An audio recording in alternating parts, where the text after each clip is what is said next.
யாராவது நம்மை ரொம்ப மோசமான வார்த்தைகளில் திட்டினா, நீங்க அமைதியா பொறுத்துக்கிறீங்களா? அப்படின்னா, நீங்க சாதாரண மனிதர் இல்லை. ஒரு உயர்ந்த மனிதர். இன்று நாம் பார்க்கும் குறள் 159. துறந்தாரின் தூய்மை யுடையர் இறந்தார்வாய் இன்னாச்சொல் நோற்கிற்பவர்.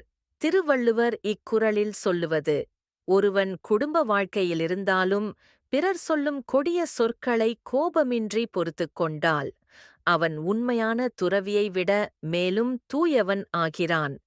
வெளியில் காடு, மலை சென்று துறவியாக இருப்பது மட்டும் தூய்மை அல்ல. மனதிற்குள் பொறுமையை வளர்த்துக் கொள்வதே உண்மையான துறவுத்தன்மை. சாலமன் பாப்பையா உரை: நெறி கடந்து தீய சொற்களால் திட்டுபவரையும் பொறுத்துக் கொள்பவர் இல்வாழ்க்கையில் வாழ்ந்தாலும் துறவியைப் போலத் தூயரே. சாலமன் பாப்பையா இந்த விளக்கத்தில் சாலமன் பாப்பையா கூறுவது, பிறர் நம்மை திட்டும்போது நாம் பதிலுக்கு திட்டவில்லை என்றால் அது பலவீனம் அல்ல, அது மிகப் பெரிய ஆற்றல். வார்த்தைகளால் காயப்படுத்துவோருக்கு மௌனத்தாலும் பொறுமையாலும் பதிலளிப்பவர் இந்த சமூகத்தில் மிக உயர்ந்தவர்.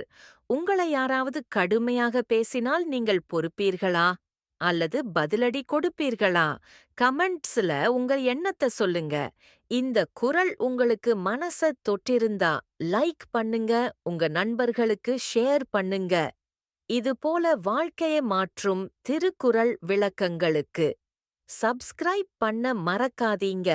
பொறுமைதான் உண்மையான சக்தி, அமைதிதான் உண்மையான வெற்றி.